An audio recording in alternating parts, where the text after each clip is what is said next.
Hey, what's going on? It's Kyle Henderson of BamaInsider.com. I understand when it comes to game day meal selection here in Tuscaloosa, you have plenty of options, but I wanted to tell you about Philly Boyz Tailgate Special. Feeds 8 to 10 people, and it's only $49.99. 3 feet of cheesesteak, bowls of cheese, grilled onions, mushrooms, peppers, and 3 feet of fries. Contact Philly Boyz and ask them about their tailgate special, and be sure and tell them that BamaInsider.com sent you. How do you watch the big game? Pick up your Philly Boyz tailgate box and feed the whole crew. As you can see, Jack doesn't watch the game without his Philly Boyz tailgate box.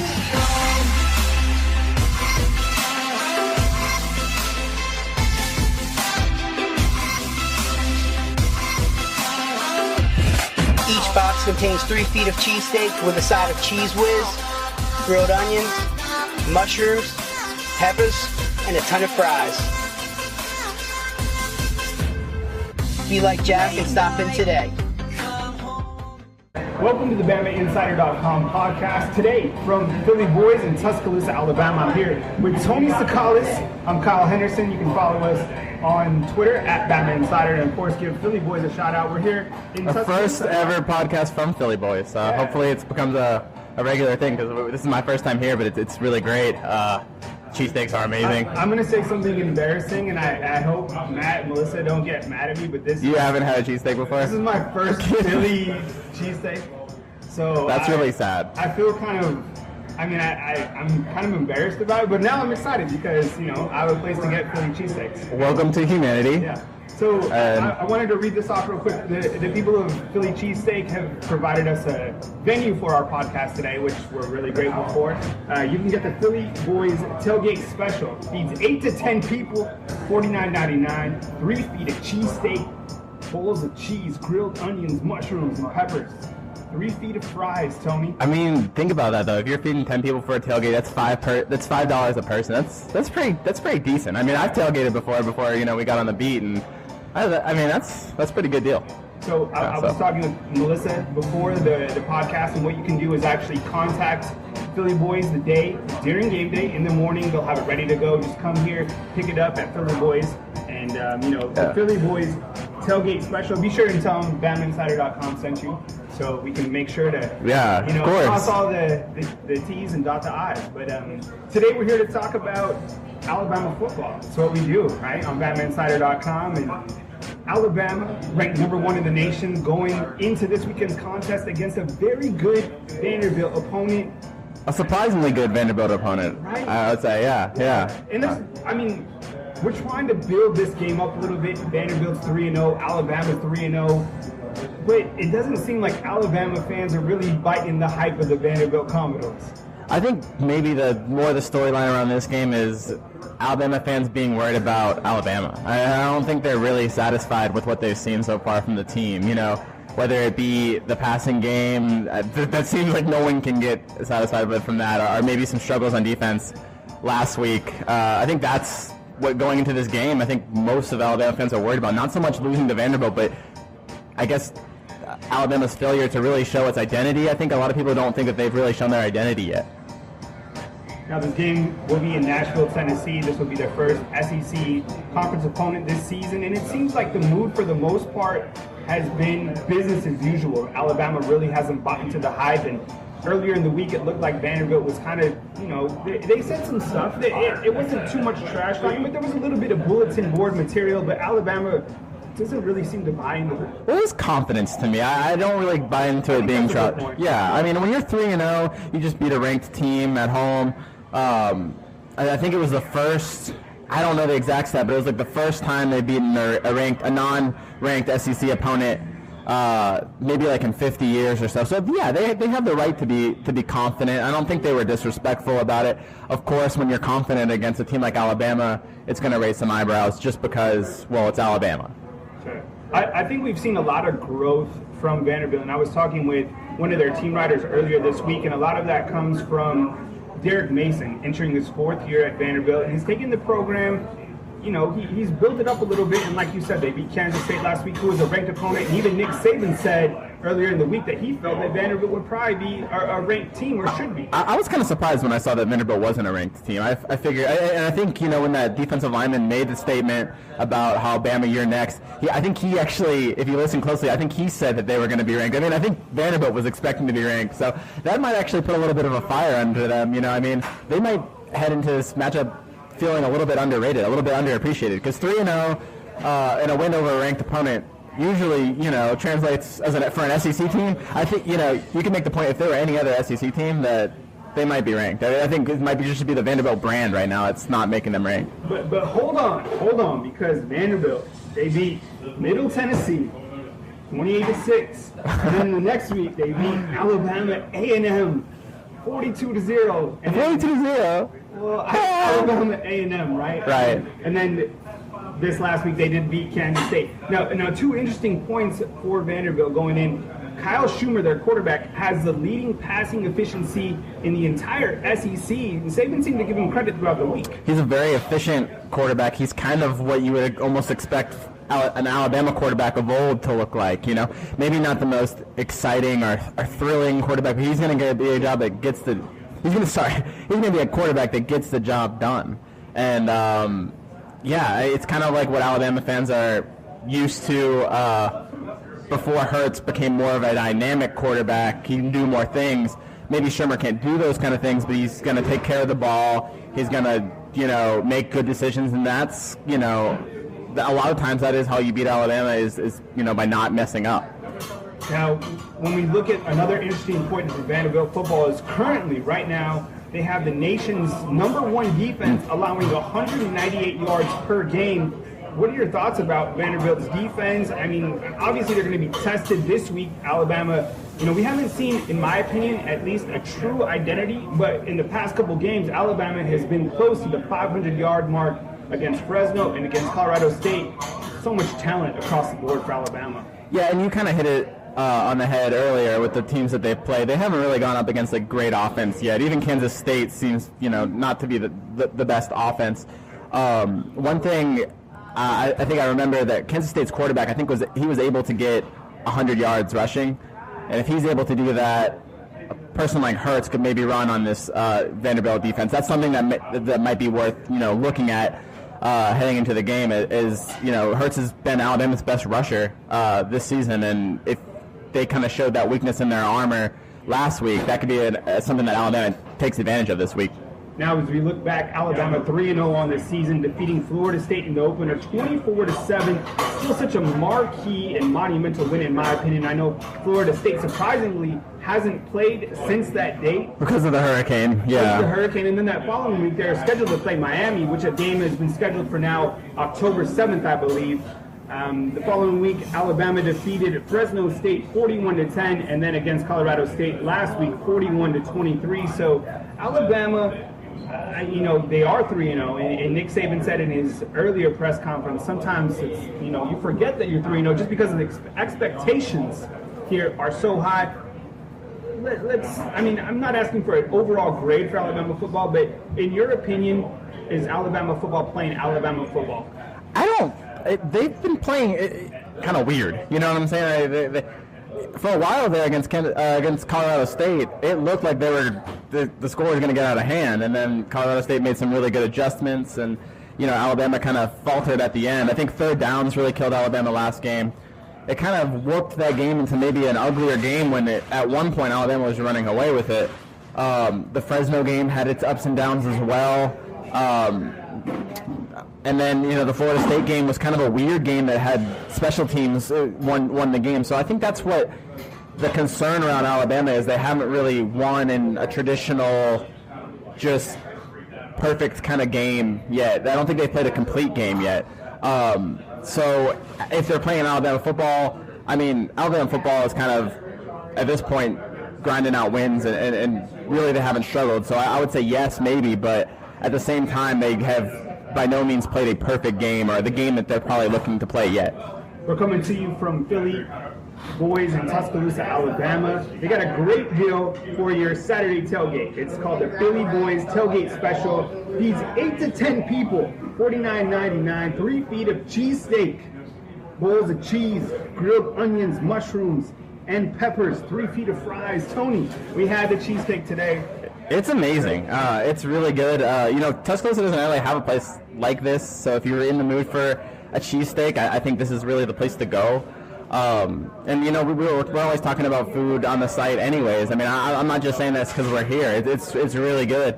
Also, for Alabama fans, Funny Man, the guy that does the How to Watch Out here next Friday 5 to 8. You can order your tickets. I think they're $12 a piece. It's kind of like a meet and greet, I think, with him. He's a really cool guy. I've seen interviews with him, just not off of when he's not. Explain who Funny Man is for people. I mean, maybe there isn't anybody who knows, but no, there's probably a lot of people that know him. Yeah, but he's a stand-up comedian. But I think what most Alabama fans know him as is the guy that tells you how Alabama fans watch the game.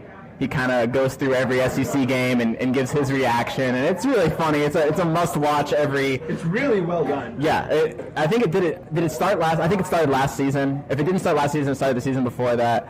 But he's really funny. It's I think it comes out on either Sunday or Monday when he does it, and it's a must-watch. I always give it a click and kind of just see what his reaction is, because he pokes a little bit of fun at himself, at Alabama fans, especially at other teams around the conference. So.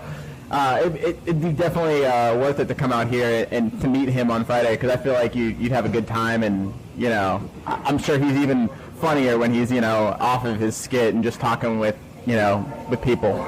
Philly Boyz located right on University Boulevard. I mean, close. I mean, pretty much close. It's right by all the bars. I mean, well. It's a perfect place. I went here obviously, and it's a place where if I was in school, it'd be definitely a place I'd hit up a lot, because it's walking distance to campus. If you're tailgating, it's an easy place to go grab your food while you're on the quad. It's a couple of blocks away from the quad. So and then if you're just having a drink before the game, it's right by all the bars. I mean, it's a really good location.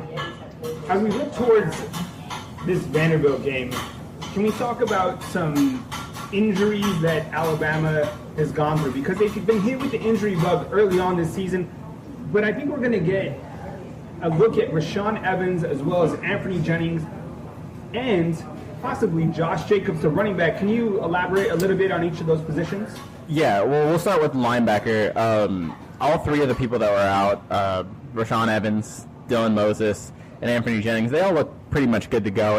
I think it'll be more of a case of how much Alabama wants to test them. How there's one thing about being ready to go, and there's another thing about avoiding injuries. Alabama's already been hit with season-ending injuries from Terrell Lewis and Christian Miller. They can't afford to have another season-ending injury. So if Rashaan Evans is not 100%, then you can't play him like he is 100%, because you don't want to risk that injury. That's kind of the approach that they've taken with Josh Jacobs, as you mentioned. They don't want to rush any of these guys back. Anthony Jennings looked great Wednesday, which is the last time, and Wednesdays are always the last day we get to see the team before the game. That was his best he's looked since coming back. Evans has looked fine. Moses, I think, was in concussion protocol, so that's really just a matter of if he clears, he'll be fine. He was moving around perfectly. He seemed, it's hard to tell, but he seemed coherent. It didn't seem like he was affected at all by the concussion syndrome. And then getting back to Jacobs, he made his appearance last week at a very limited role. I think he probably got in 4 or 5 plays, only had 1 carry, gained 6 yards. It was a good run. So he's somebody that Saban said could make more of a difference this season, this week, and that can mean a lot heading forward. We're coming to you from Philly Boyz in Tuscaloosa, Alabama. This is Tony Tsoukalas. My name is Kyle Henderson. We're always dressed up, and today is super informal, which I love. Because Thursday and Friday, from our perspective, is our day to kind of recoup, kind of internalize the week and get geared up for Saturday and Sunday, because when Saturday and Sunday come along during the football season, we're full go. Right, yeah, it's hectic. It's Alabama football, so it's it's important stuff. Right. And with the Crimson Tide now ranked #1 in the nation, it's going to be interesting to see how they enter conference play. And they are a 3-touchdown favorite against Vanderbilt. But as we talked about earlier, do you think it's going to be that close? No, do you think it's going to be that? Do you think it's going to be that much of a blowout? Is it going to be closer? That's really what I meant to say. It might be worse because look, Vanderbilt has been poking the lion. And Alabama hasn't played their perfect game just yet. And you don't want to poke a lion or a bear, for that matter. And Alabama is that lion or bear. And when you poke them, like they've been doing after the game, saying, Alabama, you're next, Alabama has kept their mouth shut. It's been business as usual. I think Alabama comes into this game and destroys Vanderbilt. Look, everyone said I was crazy for picking Alabama by 17 over Florida State. Guess what they won by? You're a 17 genius. points. You're a genius. Okay? Yeah. So I like Alabama this week big. I think we're going to see the offense start to cook. But I'm interested to see if there's more running backs used going into this weekend, because it's been, the Jalen Hurts show at the running back position, or running the football. He's leading the team in yardage. Right. And I'm curious to hear your thoughts. Bo Scarborough doesn't have 200 yards on the season. Neither does Damian Harris. There hasn't been a 100-yard rusher as a running back in a game. Yeah, only Hurts has, but not the running backs. No, that's going to change, right? Yes, but I think it might be a rarity to have a 100-yard back, just because that's not what Alabama is doing. They're not giving out 20 carries a game to any back. If you're getting about 13 carries, even if you're getting 6 a carry for that, I mean, you're not getting 100 yards that way. So that is right, 6, 13, yeah. So I'm not a football coach. I'm not a mathematician. I'm barely qualified to be on this podcast, but I feel that it would be beneficial if Alabama would let one of these running backs be a featured running back and get some real momentum and really develop a rhythm. I understand there's a lot of mouths to feed. And with Josh Jacobs jumping in, there's another running back that needs touches, that needs carries. And I just think at this point, maybe Damian Harris should be that guy.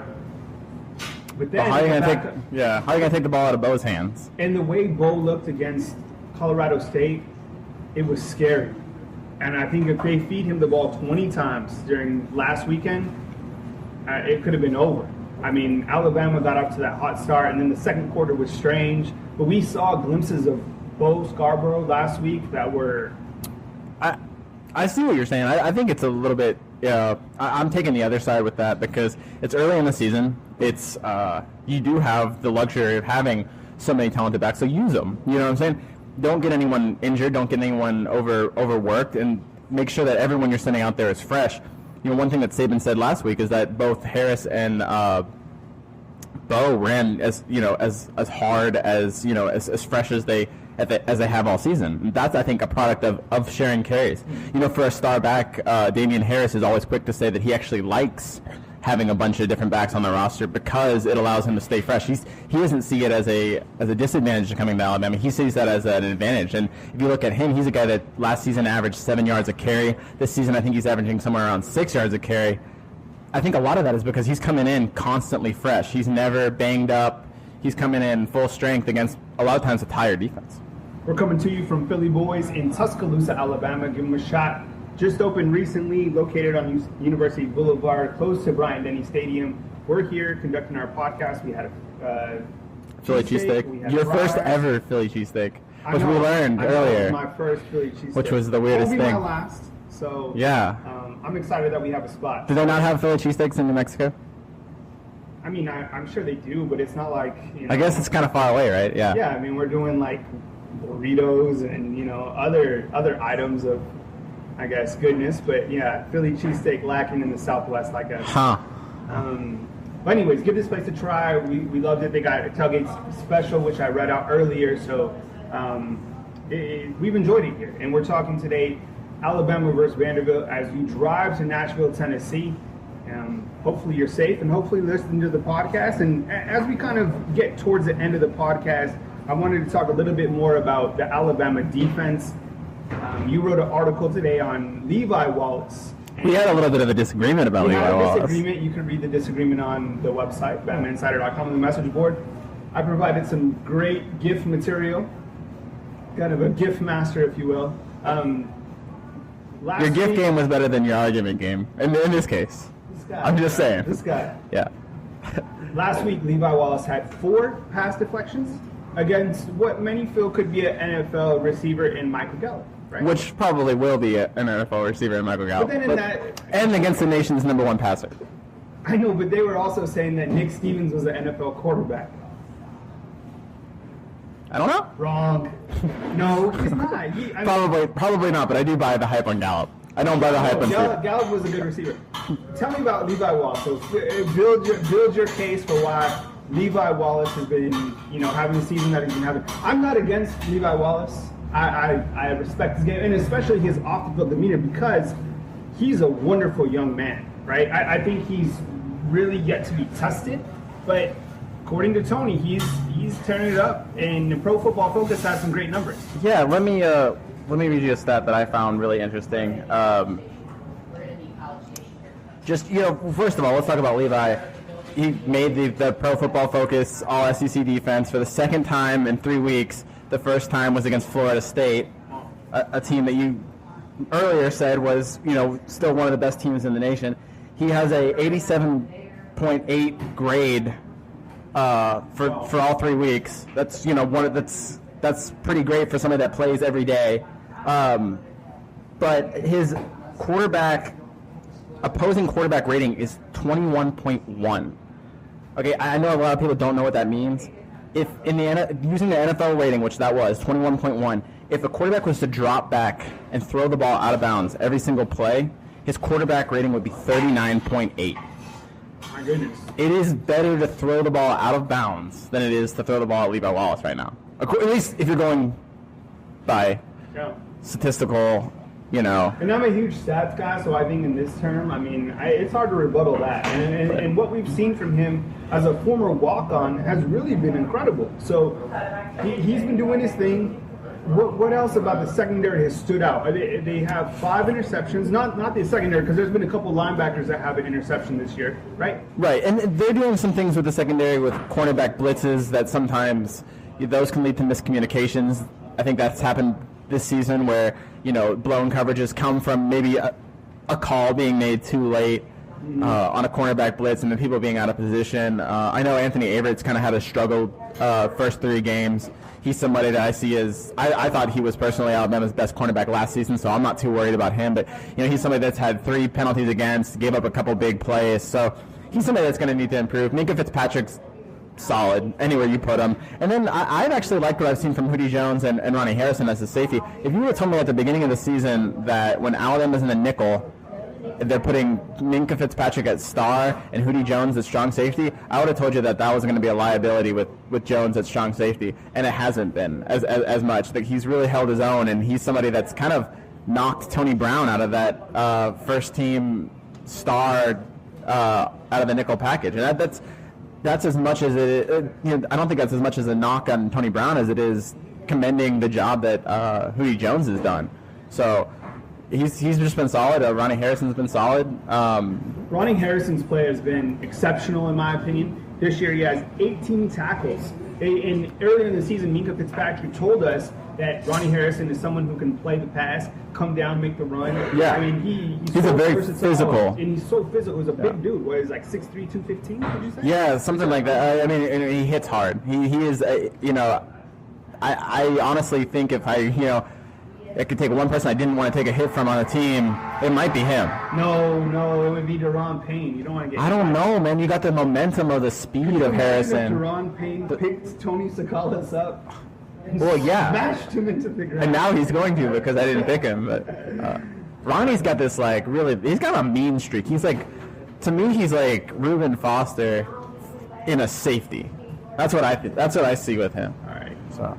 Again, we're coming to you from Philly Boyz in Tuscaloosa, Alabama. My name is Kyle Henderson alongside Tony Tsoukalas. You can catch all our coverage on BamaInsider.com. You can get the best cheesesteak right here at Philly Boyz, located on University Boulevard. And of course, as I mentioned, they got a great tailgate promotion going on. The Philly Boyz tailgate special feeds 8 to 10 people. 3 feet of cheesesteak, bowls of cheese, grilled onions, mushrooms, and peppers, and 3 feet of fries. And the fries are pretty good. We haven't talked about them yet. But is that right? 3 feet of fries? Absolutely. Well, get out. Yeah. So be sure and give Philly Boyz a plug. Come out, try the cheesesteak. This was my first cheesesteak, embarrassingly enough, but I loved it. I'm hooked, and we appreciate coming to you from Philly Boyz. So thank you for having us, Melissa. And, yeah, definitely. Yeah. But as we enter the later part of the podcast, I mean, is there anything that we haven't brushed up on going into Vanderbilt? You know, I think we've hit on a lot of things. I think just Alabama, like we talked about before, is looking to get that complete game. That's probably more important than anything. You know, you've seen some frustration by the players talking about, you know, a team meeting and stuff like that. So I think the players want a complete game, and I think the fans want a complete game. And if they were able to put up a good show against a team like Vanderbilt, that could, you know, kind of kickstart the momentum heading into the rest of the SEC slate. This is the mailbag. Oh, we've got a mailbag. This comes from our good friend Nick Saban on the board. What percentage of the vote would Nick Saban get if he ran for governor of Alabama, senator or pope? You know, okay, so what is he running at? I've had this discussion before. Governor 100%. No, what I'm saying, Nick Saban, kind of probably a Democrat. Yeah, I mean, I don't know. Hot take, I don't know. I'm kind of speaking for him, but I've always kind of wondered, what if Nick Saban ran as a Democrat in Alabama? Would he still win? Or like, yeah, right? I'm not sure he's a Democrat. I think just from subtle comments, like, if I had to guess, I'm Next question at the press conference. Yeah. That'd be my last question. Tony would be thrown out. It'd just be me, But guiding the ship. And I could be totally wrong, but some of I've had this discussion before, kind of, you know, and if Nick Saban was on the Republican ticket, slam dunk. Yeah. I mean, if I was on the Republican ticket, slam dunk. Is on there, yeah, right? slam dunk.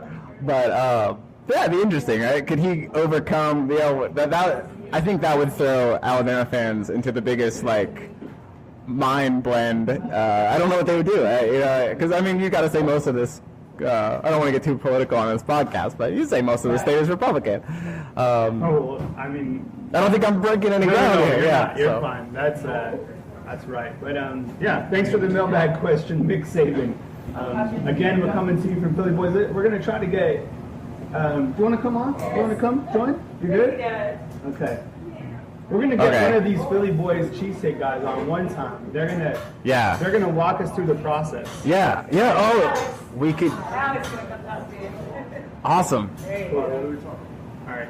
You want to swap out? Hey, yeah. You can take a seat, dude. You're the star now. What's up, man? What's your name? Alex. All right, just make sure you're talking right here. What's up? All right. What's up, Alex? Where are you from, man? Sadly, I'm from Philly. Philly? Yeah. Alex is from Philly. We're at Philly Boys. Are you serious? Yeah. Like, is that part of the requirement to work here? Right? That's got to give you like an in. Is Philly. So yeah. What's your role here at Philly Boys? Well, everything. I try to help out in any way, like cheesesteaks, help them like bring the traditional experience that I learned from Philadelphia, bring it here, you know.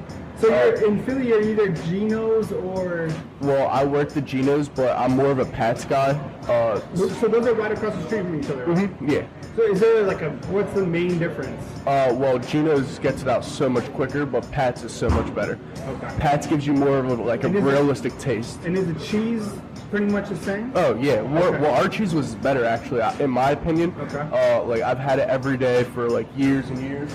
And I honestly think our cheese whiz, if we make it right and we, like, put the actual work we're supposed to, it comes out really well. So, tell me about this, the tailgate special. Has it been working well so far throughout the season? Yeah. People love it. It's, like, a lot of food for everybody, especially game days. You don't got to leave the house. Like, it's right there. It'll last you the whole game, even more. So, are people calling in the morning? Oh, well, sometimes people come in, they'll just order it right then and there. Sometimes you'll get a call-in order. It depends. So, inside tip, if you want to get the tailgate special, what's the best way to do it? Just come in and order in the morning? Oh, yeah, because we're quick, easy, we're fast. Like, everything's in and out. So you come in, you can call over the phone. It'll be done in 5 minutes. You can come in, it'll be done in 5 minutes. So, I mean, that's how we do it. Like, we get everything in and out. Okay, so I had the cheesesteak today.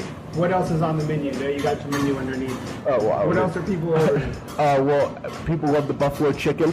traditional cheesesteak. Everybody loves the traditional cheesesteak. Cheese so good it melts in your mouth. That's what I always say. Cheese so good it melts in my... This guy's doing ads on, like, live ads, right? I'm being serious. We have the best traditional cheesesteak, I think, in the world. I think we're better than Pat's and Gino's. Our Cheese Whiz is excellent. Buffalo chicken cheesesteak is amazing. Everybody loves our pizza, surprisingly, even though we're Philly boys. Cheesesteaks, they do love the pizza. We also do have... People love our platters of fries. Oh man, those are amazing. The cheesesteak fries, amazing. Phil, from Philly Boys, Kyle Henderson. We're closing out the podcast right there from Philly Boys in Tuscaloosa, Alabama, for continuing coverage of Alabama and Vanderbilt, including post-game coverage and, of course, the Nick Saban press conference. Head on over to BamaInsider.com, and don't forget, next week against Ole Miss, you have all day to eat cheesesteak. So come on over to Philly Boys. Again, from Tuscaloosa, Alabama, my name is Kyle Henderson. This is Phil from Philly Boys, if you can believe that, and Tony Tsoukalas. We'll catch you next time.